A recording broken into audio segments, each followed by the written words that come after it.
हरिओम। बोलिए सदगुरुदेव भगवान की जय हो।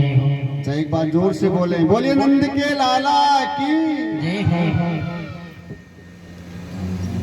तो 18 पुराणों का सार सर्वस्व भर दिया है इन 18 श्लोकों में।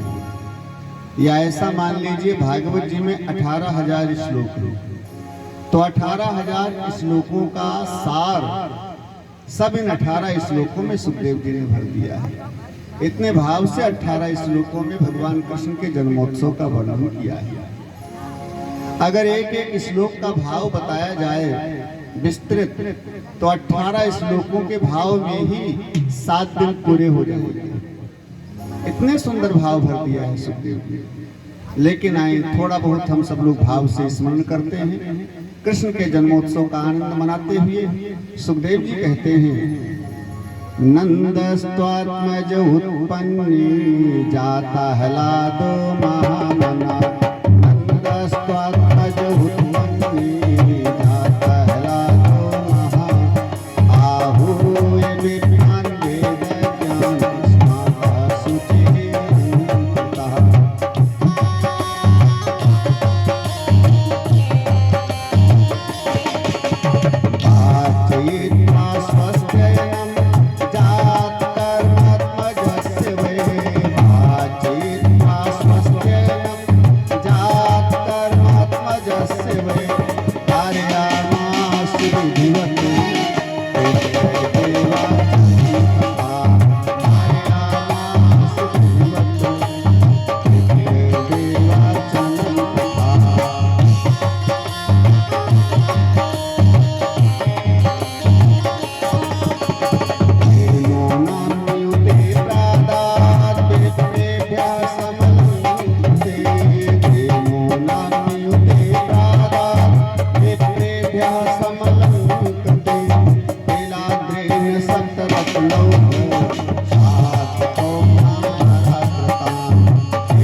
कहते हैं नंदस्त्वात्मज। यहाँ वसुदेव जी के लाला की चर्चा नहीं हो रही। सुखदेव जी कहते हैं ये नंद जी का आत्मज है। आत्मज में अपने निजी पुत्र को कहा जाता है। माने ये नंद जी का ही लाला है जिसका जन्मोत्सव मनाया जा रहा है। तो किसी ने कहा तो वसुदेव जी वाला कहाँ चला गया? जो वसुदेव जी लेकर आए थे वो कहाँ चला गया जब नंद जी के लाला का उत्सव हो रहा है?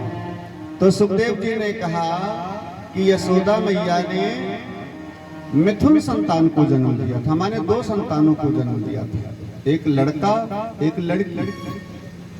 जब वसुदेव जी अपने लाला को लेकर के आए यशोदा के पास, तो जो यशोदा वाला लाला था वो और वसुदेव वाला लाला दोनों एक में मिलकर के एक हो गए। अब कन्या लेकर वसुदेव चले गए। इसलिए ये जो उत्सव मनाया जा रहा है ये नंद जी के लाला का भी है और वसुदेव जी के भी लाला का है, दोनों का है। इसलिए यहाँ आत्मज शब्द का प्रयोग किया है। नंदस्त्वात्मज, ये नंद जी का आत्मज है, माने निजी पुत्र है नंद जी का, जिसका जन्मोत्सव मनाया जा रहा है। अच्छा, जो नंद जी का लाला है ये है कौन? कहा जाता हलादो, साक्षात आनंद का समुद्र है। अब यहाँ तो संस्कृत में श्लोक लिखे व्यास जी ने, लेकिन रामचरितमानस में इसी का अनुवाद हिंदी में तुलसीदास जी करते हैं। जो आनंद सिंधु सुख राशि असी करते त्रैलोक सुपासी। जो आनंद का सिंधु है, समुद्र है, वही तो राम है। सो सुख धाम राम असनामा। और वही सुखदेव जी कहते हैं ये नंद जी का लाला कौन है? कहा जाता हलादो, साक्षात आनंद का सिंधु है, आनंद का समुद्र है। जब आनंद का सिंधु नंद बाबा के यहाँ आकर प्रकट हो गया तो नंद जी आज कौन बनेंगे? कहा महामना। महामना किसको बोलते हैं? कहते हैं जो मनुष्यों में महान हो, श्रेष्ठ हो, माने चक्रवर्ती राजा, पूरी पृथ्वी का राजा, उसको महामना बोलते हैं, मनुष्यों में श्रेष्ठ। तो आज बाबा नंद साधारण नहीं रह गए हैं, महामना बन गए, चक्रवर्ती राजा बन गए हैं, सारे भूमंडल के, सारी पृथ्वी के राजा बन गए हैं। इतना आनंद है अंदर बाबा नंद के। तुरंत क्या किया? ब्राह्मणों को बुलाया, आहुई विप्रान वेद ज्ञान। तुरंत वेद पाठी, वेदों के जानकार ब्राह्मणों को बुलवाया बाबा नंद ने, और फिर स्नातः शुचि ही लंकता। बाबा नंद ने जल्दी जल्दी स्नान किया, फिर शुचि ही, शुचि माने अंदर से पवित्र और बाहर से पवित्र, दोनों तरफ से पवित्र होकर के, माने शुचि होकर के बाबा नंद आए, बैठ गए। यहाँ एक भाव समझे, किसी के घर में बच्चे का जन्म होता है तो लोग कहते हैं सूतक लग गया, अब पूजा नहीं होगा। यहाँ भागवत जी के भाव में समझें, कहते हैं सूतक लग गया, पूजा नहीं होगा। अगर लड्डू गोपाल की मूर्ति घर में है, ठाकुर जी घर में बैठे तो दूसरे के यहाँ दे आते हैं, पूजा नहीं होगी। अच्छा, बिना इनके कोई काम चल सकता है? जब व्यक्ति मर जाता है तो उसके पीछे तो राम नाम सत्य कहते चलते हैं। राम नाम सत्य है, सत्य बोलो मुक्ति है, बिना उसके किसी का काम ही नहीं चलने वाला।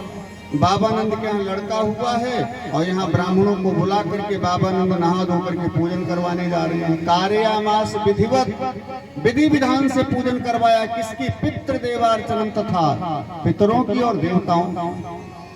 जब सूतक लग गया तो पूजा किसकी करवा रहे? इसीलिए सुखदेव जी कहते हैं सब आडंबर है आजकल कलयुग का। हाँ, ये प्राचीन परंपरा है, ऋषियों की बनाई हुई प्राचीन परंपरा है। सूतक नहीं होता।